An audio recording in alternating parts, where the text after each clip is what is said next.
Excelentísimo. Bueno, para los que no lo conocen, Ignacio es a mi humilde criterio, y todos saben que yo estoy en la fundación desde que arrancamos, hemos visto pasar a muchos chicos, y más o menos uno con el tiempo, con los años, especialmente con los años que se tiene, se da cuenta cuál es el perfil de cada uno, y yo desde el primer momento supe que Ignacio creo que es una de las grandes promesas, y es que no es uno de los futuros Agustín Laje que hay en Argentina. Así que, bueno, de hecho mi primer libro toca en un capítulo del ecologismo. Les dije, estén atentos que el jueves vamos a tener una novedad de por qué hemos prorrogado la salida de mi libro. Y con él ya estamos trabajando y haciendo todos los procesos de investigación para un libro grande que estamos ya elaborando. De hecho, yo tengo bastante cubierta una parte de la que me toca a mí, la mitad mía ya está bastante cubierta. Así que con Ignacio vamos a sacar un libro sobre el ecologismo, esto ya se sabe. Tenemos que definir luego títulos, formatos, pero la investigación está hecha. Lo más fuerte ya está hecho. Bueno, hoy no me pareció justamente prudente porque dije, yo quiero que la gente lo conozca, Ignacio, yo quiero que la gente sepa quién es y que vean que a su corta edad tiene mucho para ofrecer y se ha animado a enfrentar todo un sistema que se ha corrompido mediante las tesis malthusianas y esta idea de la superpoblación y una sobrepoblación que genera un cambio climático, y que esto se resuelve con más presencia estatal y más presencia gubernamental, y yo creo que en este sentido tenemos cierta sintonía con Ignacio de que podemos cuestionar si hay o no hay un problema climático. Lo que estamos segurísimos que la respuesta no va a venir de un grupo de burócratas parasitarios desde el Estado. Eso es clarísimo, que muy por el contrario son parte del problema. Así que sin más preámbulos, nos gustaría que hoy, como vamos a conversar sobre las falacias verdes, las falacias del ecologismo, simplemente cederle la palabra a él y que él tome el relato que quiera tomar, porque el ecologismo tiene muchos relatos, y los relatos que él vaya tomando los vayamos desmitificando, los vaya exponiendo, vaya dando su visión, y eventualmente, si hay oportunidad, haremos un par de preguntas al respecto. Bueno, buenísimo. En principio, para aclarar lo que estabas diciendo, hay un pensador que descubrí en este último tiempo que a mí me parece que todas sus observaciones que están dadas a lo largo de la década de los 70 son bastante interesantes, más que nada porque es en principio una de las décadas en las que el ecologismo toma mayor potencia. Este pensador es el italiano Héctor Tibaldi, y una de sus tesis es que el ecologismo, según observa él en su época, es la suerte de nuevo dogma ideológico que mayor fuerza está tomando en ese contexto, y que a la postre será uno de los más peligrosos en las próximas décadas. Habiendo dicho esto, es importante que en principio establezcamos una serie de características, o mejor podamos definir qué es el ecologismo, lo cual nos lleva efectivamente a un nuevo desafío que viene dado porque el ecologismo, como pudimos comentar en el vivo anterior, no tiene una identidad propia, sino que sus nociones básicas y sus proyecciones teóricas son, sino, premisas contra el sistema de producción capitalista. Además, este se desarrolla en las décadas de los 60 y 70, en los que, como nos dirá el sociólogo de base marxista Edgar Morin, es en el seno del marxismo en el cual surgieron desde 1967 las tomas de conciencia capitales. ¿Qué es lo que quiere decir esto? Para Morin, se comienza a comprender que la revolución no es necesariamente la abolición del capitalismo o la liquidación de la burguesía, ya que la maquinaria social, según entiende él, reconstruye y reproduce una nueva clase dominante. En este sentido, se comienza a comprender que tanto la organización de la sociedad como la organización de la vida eh, tienen una serie de estructuras generativas que gobiernan justamente esta misma organización. Y nos dice, es justamente este el sentido profundo del término revolución cultural. Además, como decía Tibaldi, el ecologismo aparece como una nueva tentativa de hacer un post-marxismo en la década del 70. Ahora bien, siguiendo con este hilo, la izquierda ha encontrado en el ecosocialismo, es decir, en términos del ecosocialista Michael Lowy, ha encontrado en la unión de los rojos y los verdes o dicho de otra forma, en el verdadero ecologismo, una forma de atacar mediante nuevos focos de conflicto social a la sociedad occidental y capitalista. Y paso a citarlo, Lowy dice textualmente: ha encontrado en el ecosocialismo una proposición radical que no solo apunta a una transformación de las relaciones de producción y una mutación del aparato productivo y los medios de consumo dominantes, sino también a crear un nuevo paradigma de civilización en ruptura, dice, de los fundamentos de la sociedad capitalista e industrial occidental moderna. Ahora bien, hace instantes yo hacía referencia a verdadero ecologismo. Entiéndase por esto a lo que decía el filósofo y sociólogo de la Escuela de Frankfurt, Herbert Marcuse, cuando él nos dice que la verdadera ecología debe desembocar en una política socialista que debe alcanzar las raíces del sistema en el proceso de producción, a la vez que en la conciencia de los individuos. Porque para Marcuse, la lógica ecológica es la negación pura y simple de la lógica capitalista, y dice: no se puede salvar al medio ambiente en un contexto de sociedad capitalista.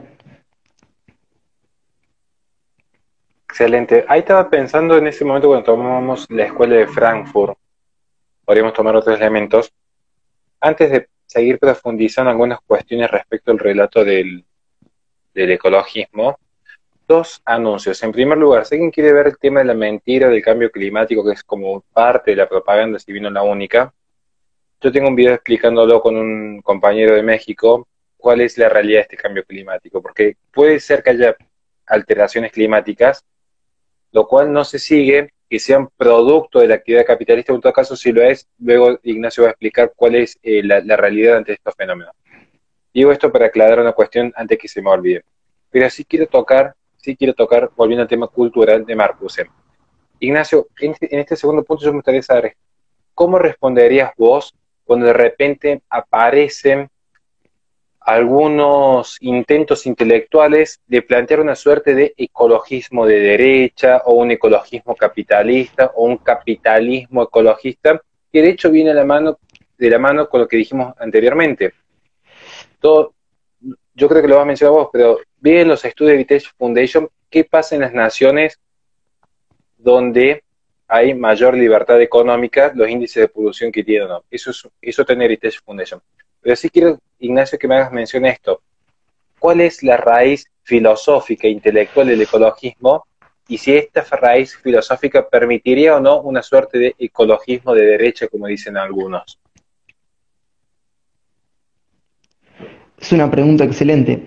Es que, citando al padre de la ecología política francesa y uno de los ecologistas más importantes de la década de los 70, que es André Gorz, él mismo dijo, y cito: no diría que hay una moral de la ecología, sino más bien que la exigencia ética de emancipación del sujeto implica la crítica teórica y práctica del capitalismo, de la cual la ecología política es una dimensión esencial. Y retomando esto, fue el propio Michael Lowy, uno de sus principales discípulos ideológicos, el que dijo: la ecología política no es pensable sin un cuestionamiento teórico y práctico del capitalismo.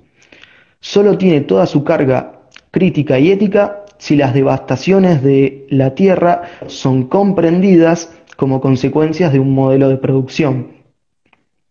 Ahora bien, estos serían los orígenes ideológicos del capitalismo, pero sería cometer un reduccionismo atroz si pensáramos que toda la agenda del movimiento ecologista queda simplemente circunscripta a los intereses de conflicto social de la izquierda. ¿Por qué digo esto? Porque no todo el accionar político de este movimiento, de hecho, se basa en estas políticas. Pensemos, por ejemplo, en los intereses del corporativismo verde que, asustando a la gente con todas estas falacias de catastrofismo ambiental, gana mucho terreno. Y esto me recuerda en cierta medida a la reflexión que hacía Alberto Venegas Lynch a lo largo de la década de los 90, eh, cuando los estados emiten subsidios a ciertas empresas por sus nuevas formas de producción más amigables con el ambiente, o cuando emiten subsidios a productos verdes.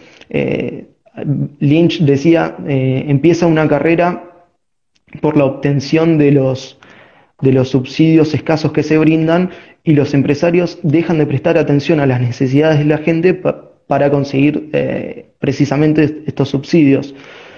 Por otro lado, pensemos en los productos estos eco-friendly, por ejemplo, que son más de las veces más costosos y siempre terminan siendo el mismo producto, nada más que con una mayor ganancia por parte del corporativismo.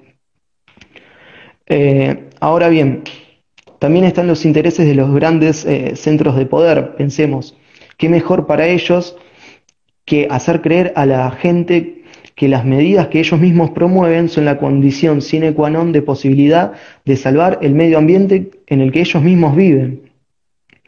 Es en este sentido en el que yo entiendo al movimiento ecologista como lo que el sociólogo alemán Max Weber llamaba una constelación de intereses, en la cual encontramos los intereses de conflicto social de la izquierda, en términos de Ernesto Laclau y Chantal Mouffe, y por otro lado están los intereses, los espurios intereses de los capitalistas más inmorales que nos podamos imaginar. No por nada, cuando la investigamos un poco, encontramos que Greta tiene vínculos económicos con grupos y bancos como Allianz, HSBC, JP Morgan, la BlackRock y desde luego la Rockefeller Brothers Foundation. Hay en ese punto respecto a lo que son los vínculos que mantiene Greta, que en este momento es como la actriz o la figura visible del movimiento ecologista. Yo recomiendo que lean la investigación que realiza Bosler y que está publicada en la Fundación Libre, que es parte de lo que vamos a tomar en nuestro libro, porque ahí está bien detallado los vínculos y los nombres. Todos sabemos que en un video de YouTube no podemos condensar el conocimiento intelectual que requieren de investigación escrita mediante un ensayo, eso es claro, ¿no? Aclaro porque por ahí puede haber un comentario encontrado.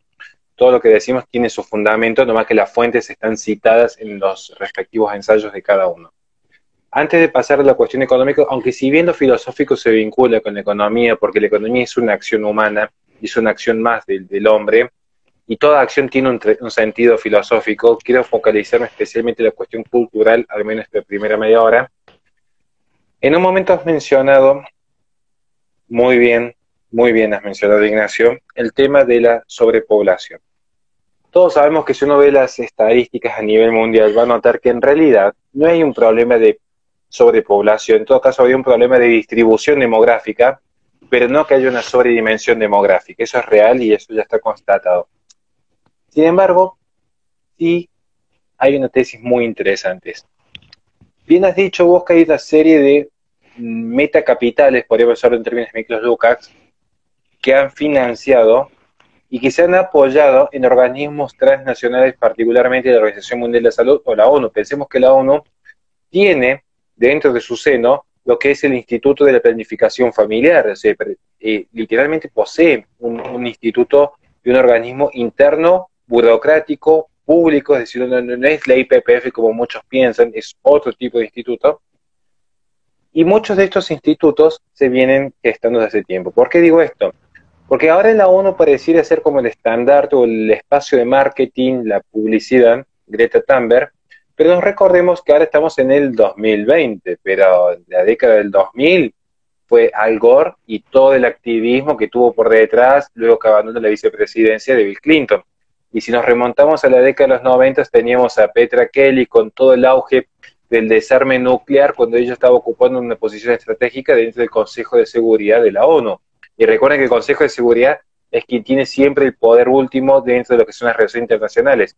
La ONU en todo caso es la fachada democrática para dejar satisfechos los intereses de algunos países. Y si nos remontamos en el tiempo, vamos a ver que esta idea de control demográfico se viene gestando ya desde el comienzo del siglo XX en adelante, pero yo quiero que me menciones un poquito, Ignacio, que sé que lo manejas bastante bien ese tema. ¿Quién es el que da esta idea de sobrepoblación? Todos sabemos rápidamente, lo remitimos a Thomas Malthus, este pastor anglicano, pero el pastor anglicano ya fue desmentido desde la economía porque no tuvo en consideración el avance del capitalismo, que iba a permitir que la industria ganadera y la industria agrícola pudiese optimizar los recursos y abastecer a la población. De hecho, hoy mismo cuando publicaba mi artículo respecto a este tema del ecologismo y las mentiras de Greta Thunberg, yo citaba a un ingeniero que demuestra cómo si todos los países del mundo tuviesen la eficacia y tienen los productores de maíz en Estados Unidos, no había ningún problema de desnutrición en el mundo. Aclarado eso, Thomas Malthus se enfoca en la cuestión netamente económica y desde ahí explica esta cuestión de reducción poblacional. Pero Ignacio, ¿quién es el que brinda el marco teórico ecologista en torno a la reducción poblacional y la idea de reducir las demografías mediante distintos estímulos en pos de una ecología autosustentable y abyecta del hombre? Bueno, este personaje es precisamente Paul Ehrlich, el estadounidense. Originalmente él estudiaba mariposas y devino en una suerte de estudioso de las ciencias demográficas.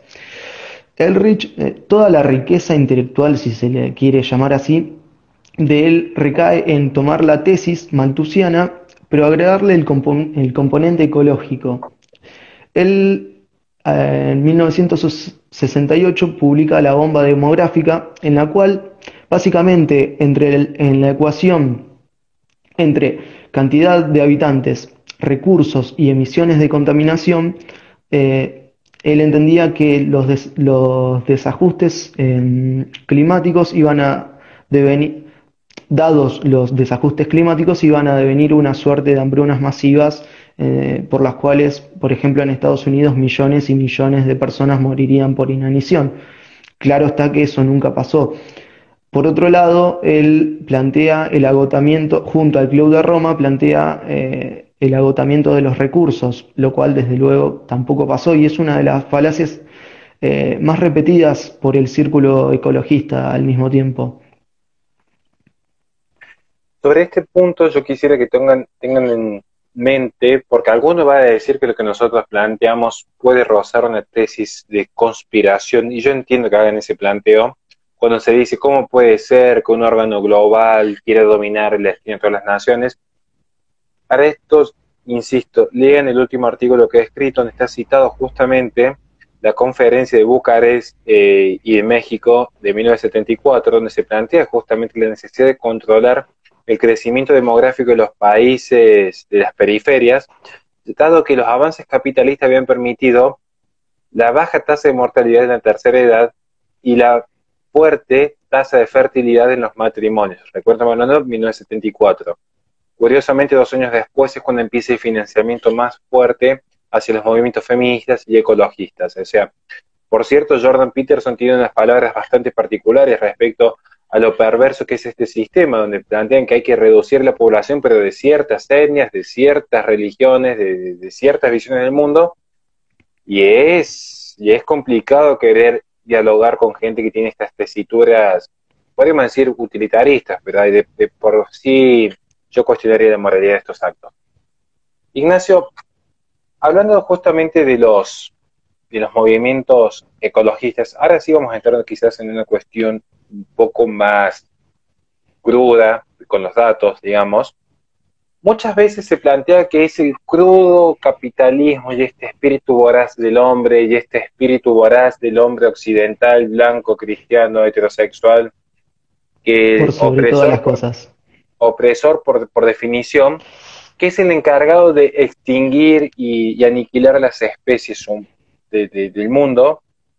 ¿Qué respuestas darías a esos que plantean que no, el ecologismo es una causa de la humanidad y que el ecologismo va a salvar a las especies y que si todo depende de los estados, automáticamente se salvaguarda hasta el último animal que esté en la faz de la Tierra? En principio, cabría responder con una cita del propio Paul Ehrlich cuando dice que habría que considerar al ser humano como una especie de cáncer y tratar de crear una sociedad un poco más amigable con el ambiente. En este sentido, aclarar que el ser humano, en efecto, es parte de su medio ambiente.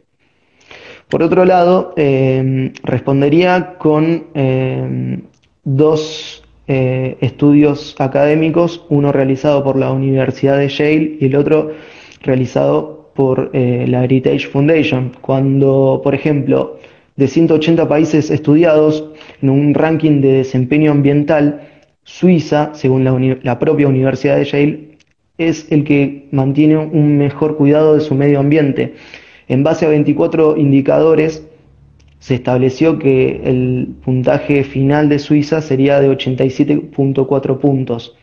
A su vez, es uno de los países más libres en base a 10 indicadores que estudia la Heritage Foundation en base a su protección de la propiedad privada, a la agilidad económica y a la baja cantidad de impuestos. Por otro lado, tenemos el caso de Nueva Zelanda, el cual es el mejor desempeño ambiental de su región y a su vez es el cuarto país más libre según la Heritage Foundation. No obstante, este no es el caso de las economías más intervenidas y en este caso me gustaría citar a Bolivia, por ejemplo, que luego de 13 años de mandato del expresidente narcoterrorista Evo Morales, quedó situada en el ranking de libertad económica en el ranking 173. Ahora bien, en cuanto a su calidad ambiental, quedó en el puesto 92 sobre 180 países estudiados, con un desempeño general de solo 56 puntos, cuando es, según el profesor de sociología estadounidense Bellamy Foster, y es uno de los principales ecosocialistas de Estados Unidos, Evo Morales supuestamente era uno de los más elocuentes defensores a escala mundial del medio ambiente. Y eso que Bolivia no es precisamente un país desarrollado ni industrial, Y además, digamos. ahí, a eso justo, Sí, que sí, perdón que interrumpa, se me viene a la mente un ejemplo. Además, de Evo Morales, yo creo que es indescriptible. O sea, yo creo que ya supera todo límite de racionalismo, de razón alguna, por lo que no le quiero dedicar tampoco mucho tiempo en este espacio, un ser tan nefasto que tanto daño causó en esta región. Pero sí me quiero quedar con el ejemplo anterior que planteaste, excelentísimo. Planteaste un ejemplo excelentísimo. Lo voy a traducir en términos muy sencillos a este ejemplo. Piensen en las vacas que estuvieron a punto de extinguirse. Y esto sucedió. Esto sucedió en una etapa no tan lejana en la historia contemporánea de América. Pero ¿qué pasa? Y esto lo tomo de Venegas Lynch, este ejemplo que antes que se me olvide. sí, es Pero justo buenísimo. ese ejemplo de Venegas Lynch es clave, porque lo que está hablando es, cuando estuvieran a punto de extinguirse las vacas, cuando eran de dominio público. En realidad yo me equivoqué en un término, en realidad ni siquiera de dominio público, porque no es dominio de nadie, digamos. Entonces, no haber ningún tipo de resguardo, había una casa a mansalva, como la propiedad pública en la Rusia bolchevique, básicamente, como es de todos, no es de nadie, entonces nadie la cuidaba. Entonces todo el mundo cazaba y no se encargaban del sustento de la especie. Por eso se están extinguiendo, por ejemplo, las ballenas, y por eso cuando las vacas pasan a ser propiedad privada, han proliferado, por una cuestión muy sencilla. Toda persona medianamente racional, si le dan dos animales, acá me van a tildar de homofóbico, bueno, no importa, pero si le dan dos animales de distinto sexo, lo más probable es que antes de comérselos busque que se reproduzcan y tener cierta sustentabilidad hacia el futuro, porque justamente es una de las condiciones de todo ser, la cultura del ahorro y la previsión a futuro. O sea, un mecanismo casi intuitivo de vida y de justamente perpetuación de la especie y de las especies también. Entonces, me pareció que ese ejemplo era muy atinado. No sé cómo lo ves vos, Ignacio. Exactamente. Venegas Lynch nos recuerda que en la época colonial las vacas estuvieron a punto de extinguirse en nuestro mismo país hasta que aparecieron las dos revoluciones tecnológicas de la época, la marca y el alambrado. En este sentido, entendemos que la propiedad privada es una condición sine qua non de posibilidad de resguardar a la fauna. Y para esto podríamos utilizar un caso concreto. Namibia, por ejemplo, declaró su independencia de Sudáfrica en la década de los 90. Su constitución prometía al pueblo la protección de su medio ambiente. Ahora bien, no tenía los recursos económicos para imponer un régimen de control de las especies como por ejemplo el que tenía Estados Unidos hace un par de años. ¿Qué hizo el gobierno?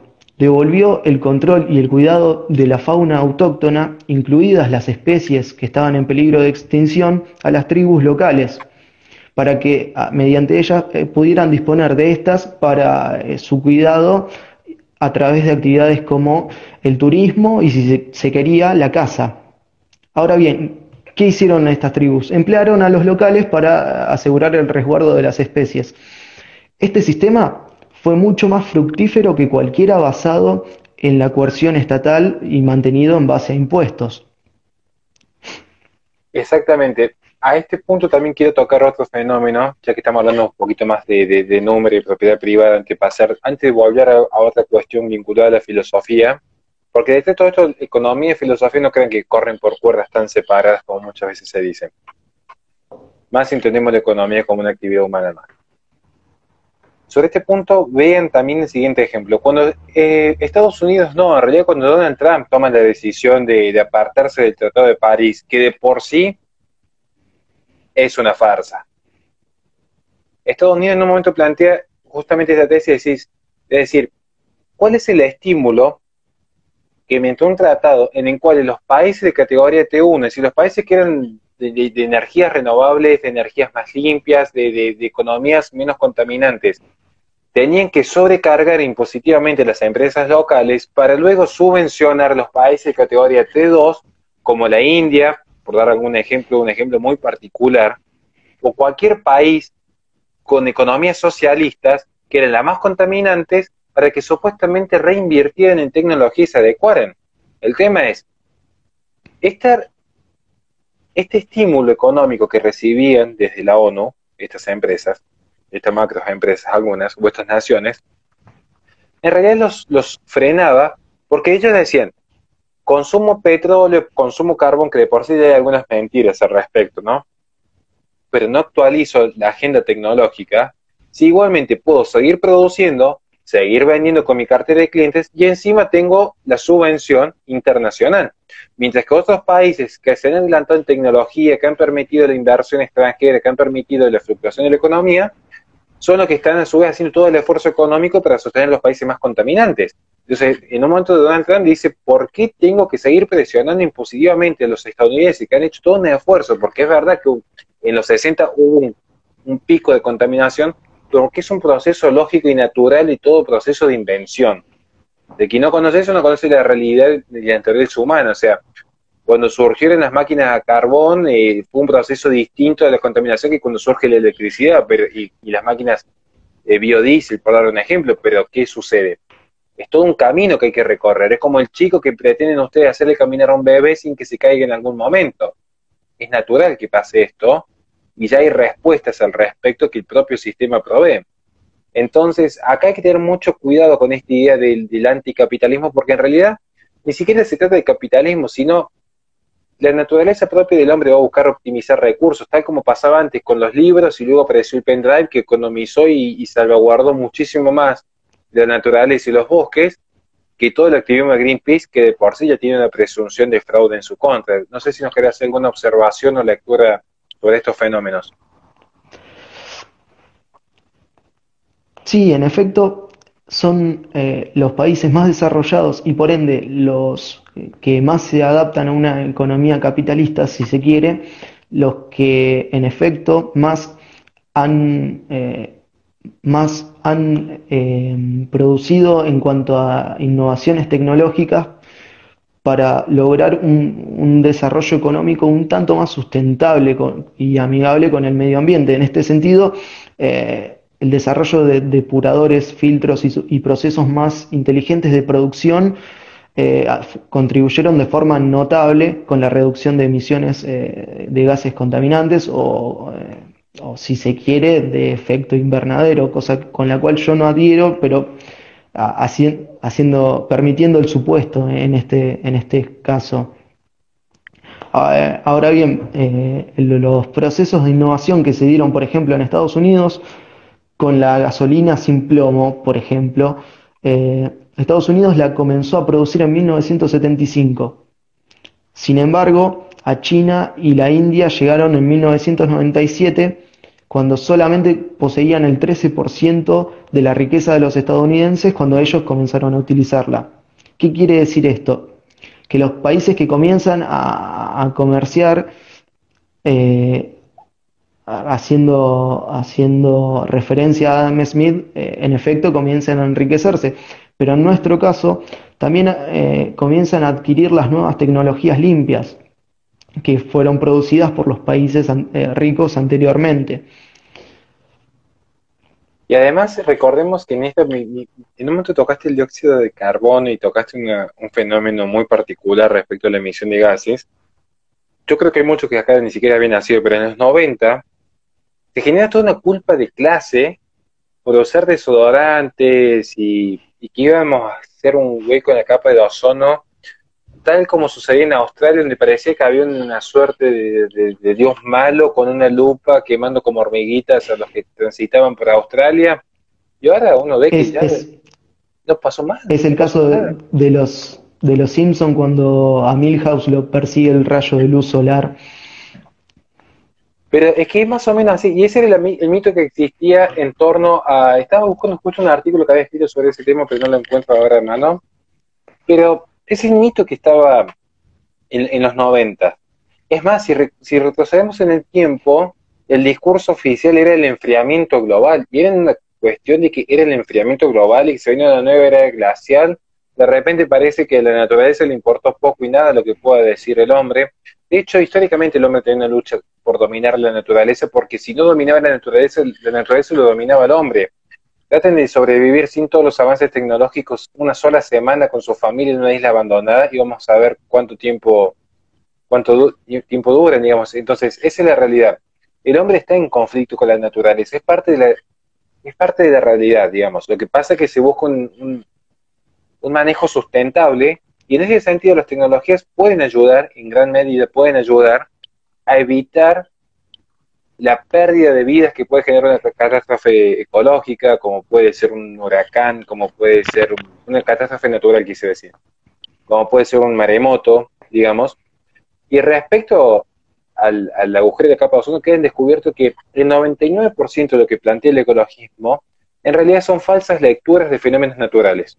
Entiéndase, muchos dirán, el calentamiento global existe porque existe un cambio climático. Sí, a ver, podríamos suponer que hay un cambio climático en cuanto a un alza de la temperatura, pero no se sigue que sea de la actividad humana ese cambio climático, porque eso sería reconocer que había un hipercapitalismo en la Edad Media, bueno, también está registrado que hubo un calentamiento global donde había temperaturas que rozaban en plena Europa cerca de los 45 grados. Entonces, ¿era el hombre que generó esto? Porque detrás de todas estas ideas ecologistas, van a ver que siempre subyace esta idea o este metarrelato o nueva religión o religión pagana o religión animista de creer que es la naturaleza que se está vengando del hombre por su actividad productiva. Y muchos dirán, Horacio, ¿qué estás diciendo? Miren, respecto al animismo, ya lo hemos explicado hasta el hartazgo, con el iluminismo toma premisas propias de los antiguos griegos como principio de autoridad. Pero piensen en la actualidad con ejemplos muy sencillos. ¿Cuántas veces se ha escuchado que si hay un terremoto es la Gaia que se está vengando, o si hay una epidemia es la madre naturaleza que se está cobrando venganza de los hombres? De hecho, bastaba ni siquiera hacer una investigación como hemos hecho con Ignacio, bastaba entrar a Twitter cuando surgió el fenómeno del coronavirus, para ver cuántos supuestos intelectuales decían es la venganza de la madre tierra porque hemos usado y abusado y violado a la Gaia, y uno dice, en momento, o sea, primero los datos, vamos por parte y veamos qué hay de cierto y qué no hay de cierto en todo esto. ¿Cómo ves vos, Ignacio, esta idea de nueva religión? Bueno, en efecto uno lo puede plantear como una nueva religión, si vamos al caso, el ecologismo tiene componentes religiosos importantes al respecto, pero esta idea animista de trasladar el alma a la naturaleza y de creer que la naturaleza tiene una voluntad propia y que por eso hay que acabar con el sistema productivo que la está explotando y la está abusando. ¿Cuál es tu lectura al respecto? Sí, En principio, vayamos por partes porque dijiste un montón de cosas muy interesantes y fui tomando nota más o menos de cada una de ellas. En principio no hay tal cosa como agujeros en la capa de ozono, como nos diría Al Gore en alguna de sus conferencias.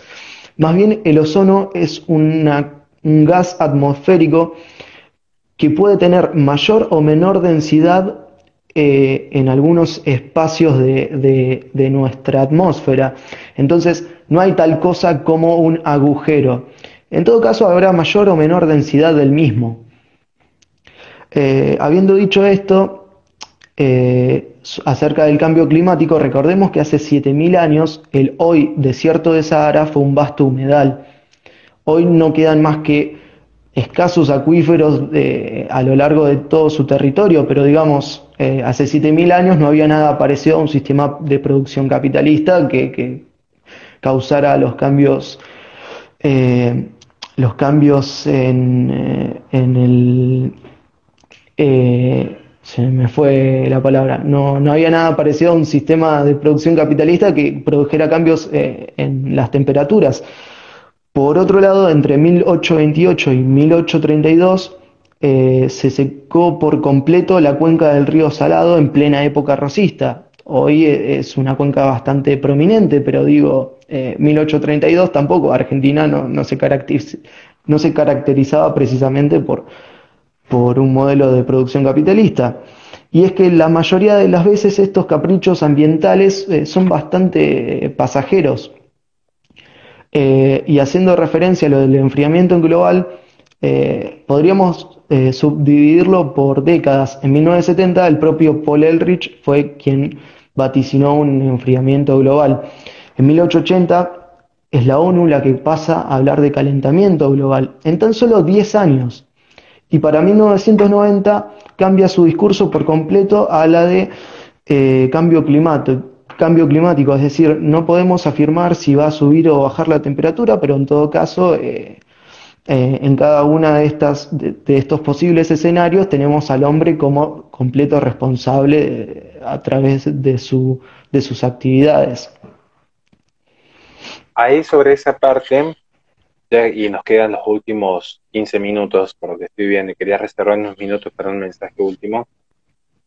Respecto a la ONU, y no es un tema menor, y todos, en primer lugar, vi un comentario que me hizo recordar que hace poco estuve en llamado con mi querido y admirado profesor Miklo Lukács, donde me pasó un libro donde muestra que en todo caso el ecologismo, en todo caso, no digo el ecologismo, pero la protección del ambiente o la protección del medio ambiente sería más una causa conservadora, y aquí sí utilizando esa forma tan simple de la palabra conservación, en cuanto al resguardo del patrimonio común. De hecho, uno que es cristiano entiende que no, el hombre, no es, y esto ya lo plantea la filosofía tomista incluso, el hombre de bien, el hombre occidental, repudia la actitud predatoria, o sea, eso es típico. A mí me pasó cuando critico el animalismo, que no lo quisimos tocar a propósito en este vivo porque sería como desviarse mucho del tema, pero uno cuando critica el animalismo no es que está a favor de maltratar a un perro porque sí, porque ve caminando en la calle y pateó a un perro porque estaba aburrido y dije, voy a patear a un cachorrito. No,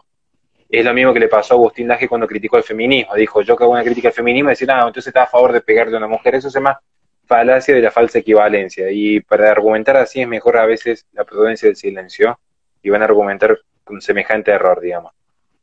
Eso por un lado. Entonces queremos dejar claro que uno cuando hace una crítica al ecologismo no quiere decir que uno esté validando una actitud predatoria. Muy por el contrario, fíjense que tanto Ignacio como yo al comienzo dijimos, guarda que detrás de esto también hay corporativismos que buscan el enriquecimiento en forma ilegítima a base de engaños. Entonces no es que nos posicionamos a favor de una actitud predatoria con la naturaleza. Eso es una aclaración. Sí, en un momento veo, y también lo quiero vincular al tema del conservadorismo en este diálogo intergeneracional en cuanto al resguardo de la casa común que tenemos que tiene todo el género humano, digamos, en este planeta donde nosotros nos debemos a nuestros antepasados y también nos debemos a nuestra descendencia. Entonces, ahí es lo que se conoce, como lo plantea así Roger Scruton, este diálogo intergeneracional y esta conservación del planeta. Ahora bien, respecto a esta idea animista, todos saben que cuando aparece el proceso del iluminismo, algunos lo van a llamar, incluso lo van a relacionar con la ilustración, en esta idea de descartar el cristianismo y descartar la idea de cristiandad, hay un retorno como principio de autoridad filosófica a los antiguos griegos. Y esto implicaba esta idea de el sentido de trascendencia, descartada la visión teleológica de la historia que tenía la filosofía agustiniana, van a retomar a los antiguos griegos. Y en este retorno a los antiguos griegos, se retorna no solamente con el quiebre de la tesis agustiniana en cuanto a la visión teleológica de la historia, lo cual va a empezar a dar lugar a lo que se conoce actualmente como ciertas premisas de la dialéctica, también va a haber un retorno, también va a haber un retorno a las visiones animistas de la naturaleza. ¿Por qué digo esto? Porque todos saben que para San Agustín ya la idea de progreso estaba definido, digamos, el hombre tenía un origen, tenía una finalidad y era la búsqueda del bien común y la gloria de Dios, pero había una finalidad en la historia. Ahora, si yo quiebro ese principio, me quedo con esta idea de progreso, pero ya es una idea de progreso indefinido que empieza a generar bucles y eso empieza a generar nuevas formas dialécticas de entender la filosofía. De ahí el paso que se da posteriormente, siglos después, en esto de tesis, antítesis y síntesis, que genera una nueva tesis, antítesis y una nueva síntesis, es claramente porque se empieza a ver la historia en formas de bucles y ya no lineal, que era la filosofía cristiana. Y a eso le sumamos encima la idea animista, no faltaba mucho tiempo para que surgiesen los pensadores que dijesen, bueno, en realidad el opresor ya no es el hombre capitalista sobre el proletariado, sino es el género humano sobre la naturaleza, entonces se genera una resistencia, que es esta idea de la Gaia, que toma voluntad y un alma propia, entonces genera una síntesis que es una nueva alianza entre los anticapitalistas, que son como los aliados feministas del planeta Tierra, en búsqueda nuevamente de una reconciliación. ¿Y por qué digo esto? Porque si uno ve cómo funcionan los ecologistas, si uno ve cómo funcionan ciertos espacios del veganismo, se genera una suerte de culpa de clase.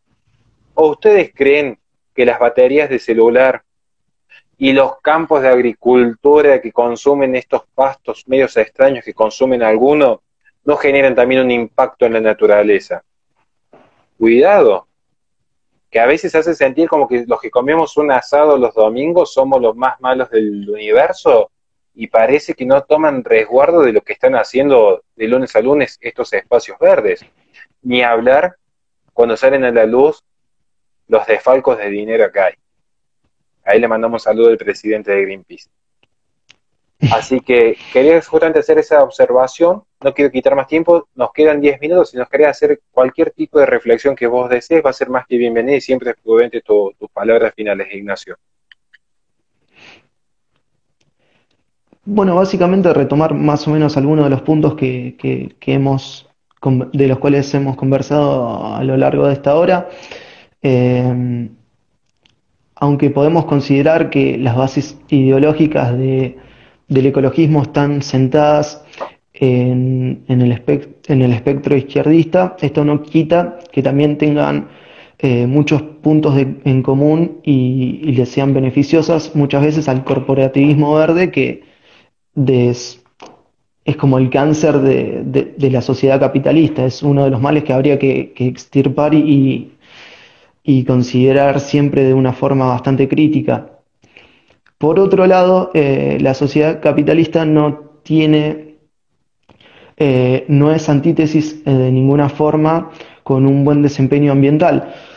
Por ejemplo, en los estudios de calidad de aire europeo, que es un estudio que la gente puede seguir en vivo, tomamos que la totalidad de ciudades, por ejemplo, en Suiza, Alemania, Holanda, Francia, España, Bélgica, todas representan un buen desempeño de calidad de aire y sin embargo la vastedad de ciudades de países que pertenecieron hasta el 92 a la Unión Soviética oscilan entre un paupérrimo y un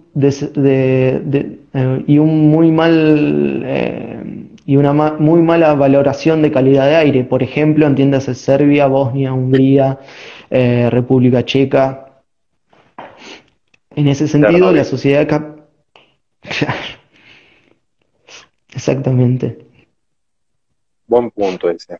Buen punto. Nos quedan los últimos minutos. Hoy quizás tengamos que cortar 5 minutos antes. Yo me hago cargo de que estoy con la voz un poco desgastada, todos saben que venimos de la radio. E insisto nuevamente en dos cosas que yo quiero hacer como un llamado especial. En primer lugar, que lo sigan a Ignacio en todas sus redes. A mí particularmente me parece un sinsentido que chicos tan capacitados como él no tengan el alcance o la voz que pueden tener personas que están nefastos en la sociedad. Porque hoy por hoy resulta bastante simple burlarse de Greta con un meme o burlarse de la letra E sin entender cuál es el proyecto geopolítico que hay por detrás. Y parece que es muy difícil tomarse 15 minutos para leer todo lo que ha escrito Ignacio en sus ensayos, que son impecables. Lo digo yo que estoy a cargo del equipo de redacción de la Fundación Libre. O sea, ya no hay que corregirlo absolutamente. Él escribe y escribe bien, o sea, sin margen de error. Y que encima es una investigación con fuentes. Entonces yo creo que es bueno demostrar, tantas veces que hablamos de que la derecha es superior moralmente a la izquierda, yo creo que es bueno demostrar que esa superioridad moral no es solamente porque nos creemos mejores, sino porque somos mejores. ¿Cómo ser mejor? No caer en el chiste fácil, no caer en la vulgaridad, no caer en el consumismo barato. Defender las ideas de la libertad no es consumir lo que el mercado te da. Defender las ideas de libertad es buscar un sentido de trascendencia y comportarse como un señor en la vida. Y eso es lo que te hace libre, conocer la verdad. Así que yo invito a todo el mundo que lo siga Ignacio en sus redes. Recuerden que en la descripción del video, cuando esté en YouTube, lo van a tener ahí. Y en segundo lugar, también quisiera invitarlos a que en algún momento, cuando vean que estos discursos verdes parecieran mostrar, el ecologismo pareciera mostrar que es una alternativa neutra, recuerden que no hay ideología neutra, y menos el ecologismo. Tengan presente que el ecologismo nace no solamente como una bandera marxista, no solamente como una bandera anticapitalista, nace como una bandera de control demográfico. Y me remito a los propios autores. No van a encontrar un solo autor de todo el ecologismo, intelectuales serios, no es que escriben en un blogspot, intelectuales serios de verdad, que no hayan planteado en alguno de sus libros que detrás de todo esto hay un problema con la sobrepoblación. Y lo curioso es cuando aparecen ecologistas como Bjorn, que salen del movimiento ecologista, o lo que hacen investigación interna, que dicen, sí, en efecto, esta era la bajada de línea, y las investigaciones honestas les llegan a decir, acá hay dos opciones, o sigo creyendo en las mentiras del ecologismo, o dejo de llamarme ecologista. Me remito a las obras citadas. Así que sin más preámbulos en este sentido, sin más adhesiones, si nos querés dejar un último saludo, alguna última sugerencia, Ignacio, y si no, nos estaremos viendo mañana a las 11. Sí, ténganse presente que todo lo que hemos dicho hasta acá, todas las fuentes, todos los datos y todas las citas, desde luego, las pueden encontrar en cualquiera de nuestros artículos. Siempre especifico la fuente, el autor. Cuando hablo de Ehrlich, cuando hablo del financiamiento de Greta, todo eso está documentado. Así que cualquier duda pueden basarse en ellos, pueden leerlo por su propia cuenta. Cualquiera de mis artículos está subido a Fundación Libre, así que siempre estoy muy agradecido de ese espacio que me han abierto. Fantástico. Bueno, antes de terminar, dos avisos rapidísimos. Primero, recuerden, este miércoles, padre Ignacio Olivera Rabasi. Estoy bastante nervioso, de hecho, por ese vivo. Y el próximo miércoles con mi querido y gran camarada y jefe mayor, Juan José Gómez Centurión. Un último mensaje. Ahí justo vi un comentario y se viene la colación. Cuidado con el ecologismo, ¿en qué sentido? Todos saben que el ecologismo siempre plantea esta idea de que tenemos un problema a nivel global.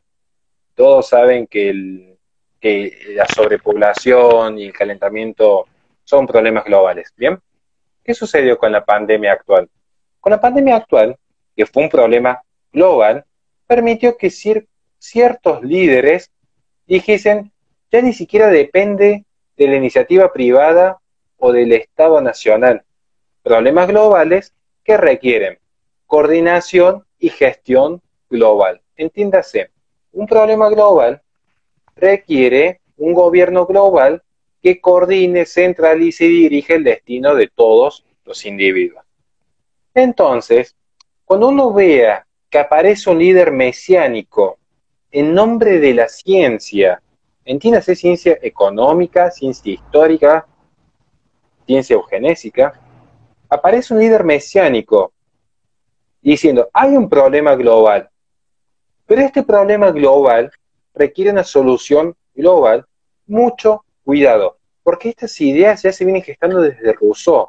Rousseau fue el que habló del buen salvaje, esta idea propia del ecologismo, de que el hombre en un estado de naturaleza era bueno por sí mismo, era bueno por naturaleza, el mito del buen salvaje, y son las instituciones, particularmente esta sociedad capitalista, la que lo corrompe, la que lo daña, esta sociedad occidental, la que hace que el hombre se vuelva malo.